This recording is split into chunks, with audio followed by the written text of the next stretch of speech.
Kaip vyksta namų renovacija Visagine? Šiandien laidoje nusprendėme skirti dėmesį namų renovacijai, kuri prasidės jau visai netrukus. Dar 2024 m. rudenį buvo priimtas sprendimas renovuoti bendrabučius adresu Festivalio gatvėje 1 ir 3. Taip pat renovacijai ruošiamas ir bendrabutis Kosmoso gatvėje 30. Papasakosime, kokioje stadijoje šiandien yra šių pastatų, kurių pagrindinis savininkas yra savivaldybė, renovacijos parengiamieji darbai. Priminsime, kad Festivalio gatvėje 1 ir 3 pastatuose, pastatytose 1977 ir 1978 metais, beveik 50 metų nebuvo atliekami jokie rimtesni remontai. Tik avariniai ar smulkus kosmetiniai, todėl abu pastatai yra labai prastos būklės. Jau buvo kalbama apie jų nugriovimą. Tačiau nugalėjo sveikas protas ir buvo nuspręsta ieškoti renovacijos sprendimų. Galbūt tam iš dalies įtakos turėjo ir buvusių bendrabučių Festivalio gatvėje 6 ir 8 likimas. Jie buvo pasmerkti griovimui prieš beveik 13 metų, tačiau stovi iki šiol. To priežastis – neįmanoma išpirkti patalpų iš savininkų, kurie savo laiku privatizavo dalį šių pastatų patalpų. Kai kurių savininkų iki šiol nepavyksta rasti, o dalis butų ir kambarių yra areštuoti dėl skolų. Todėl savivaldybė negali jų išpirkti, notariškai neįmanoma sudaryti pirkimo-pardavimo sutarties dėl areštuoto turto. Šiuo metu niekas negali pasakyti, kada baigsis ši istorija su Festivalio gatvėje 6 ir 8 pastatų išpirkimu ir kiek dar metų jie darkys miesto vaizdą išdaužytais langais bei trauks atvykstančių žurnalistų dėmesį, kurie nepraleidžia progos parodyti Visaginą iš blogiausios pusės. Taip pat svarbu ir tai, kad šie apleisti pastatai neleidžia sutvarkyti šios miesto vietos. Tačiau grįžkime prie bendrabučio Festivalio gatvėje 1 ir 3. Sprendimas dėl jų renovacijos ilgą laiką buvo stabdomas dėl būtinybės sutvarkyti kadastrinius dokumentus. Dabar ši problema jau išspręsta ir parengti investiciniai planai, su kuriais galima susipažinti UAB Visagino būstas interneto svetainėje. Ten pat galima rasti ir bendrabučio Kosmoso gatvėje 30 renovacijos investicinį planą.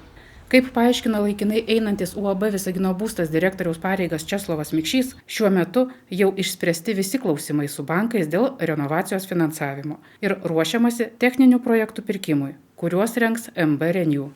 Kaip jau skelbėme anksčiau, bendrabučiuose Festivalio gatvėje 1 ir 3 bus taikoma skydinė renovacija, kuri leis žymiai paspartinti darbus.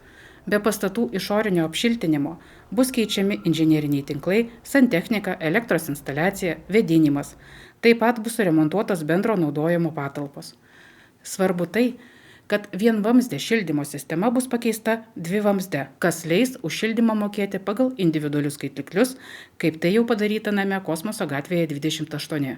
Pasak Česlovo Mikšio, techninis projektas bendrabučiams gali būti parengtas maždaug per 3 mėnesius. Po to bus skelbiamas rangovo konkursas. Taigi tikėtina, kad renovacijos darbai Festivalio gatvėje 1 ir 3 bendrabučiuose gali prasidėti jau šių metų pabaigoje. Renovacijai ruošiamas ir bendrabutis Kosmoso gatvėje 30. Šiame pastate bus keičiami inžineriniai tinklai, o vietoje vienvamzdės šildymo sistemos bus įrengta dvivamzdė. Be to, prie 2 esamų liftų bus įrengtas didelis liftas žmonėms su negale. Taip pat bus suremontuotas laiptinės.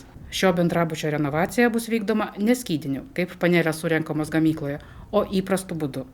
Taigi, prie jau modernizuotų namų Festivalio gatvėje 10, Kosmoso gatvėje 28, Visagino 5, Jaunystės gatvėje 13 prisijungs dar 3 bendrabučiai. Be to, renovacija jau prasidėjo ir name Veteranų gatvėje 6. Apie tai mūsų kitame reportaže.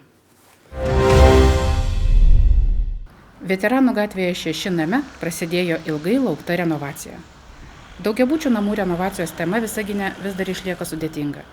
Miesto gyventojai ją vertina atsargiai ir skeptiškai.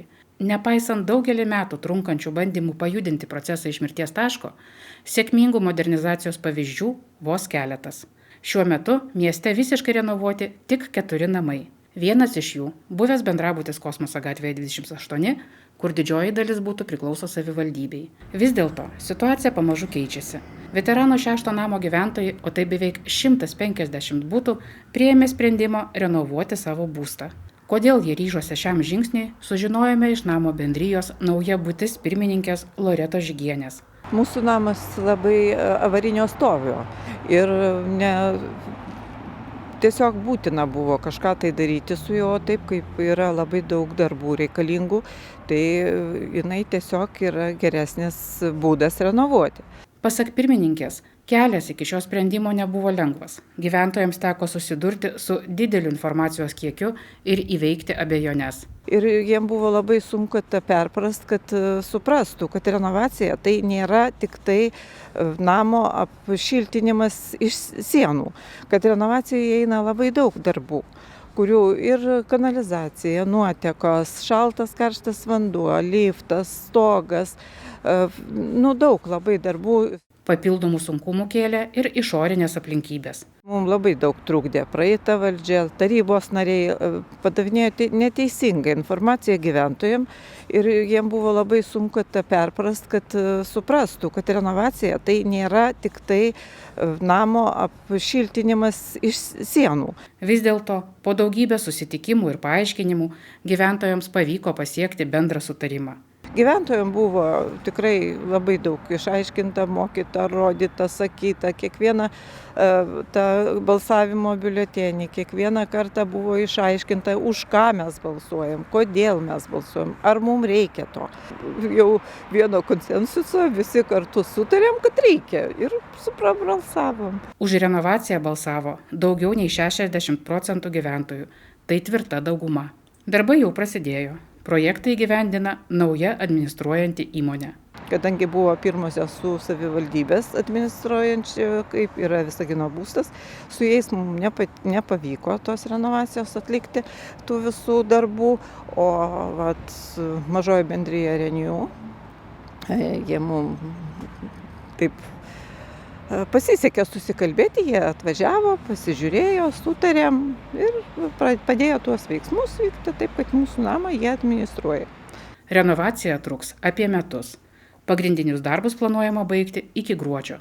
Mes užsakinėjom savo lėšom, ne savivaldybės, kaip yra kitų namų, kurios darė, bet savo lėšom, pažiūrėjo, ką galima pagal tą projektą ir bus fasadas, šiltinimas, stogas, kanalizacija, nuotekos, šaltas karštas vanduo, elektros instaliacija, liftas, labai daug darbų. Visi darbai, visos komunikacijos, kurios reikalinga namui gyventi.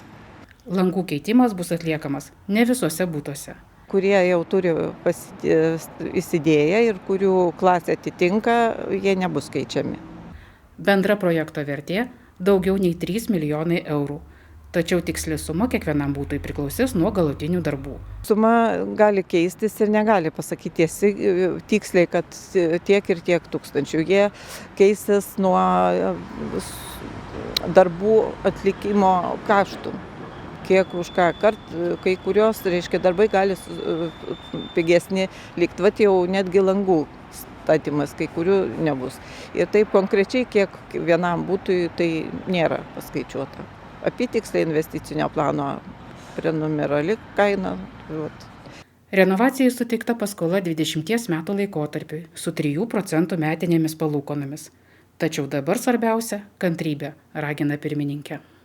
Labai didelės kantrybės savo kaimynam, gyventojam. Prašau, kad su tokiais nepatogumais, nes aišku, kiekvienas nori ramybės, o dabar šitais metais ramybės mes neturėsim. Taip, kad kantrybės gyventojam.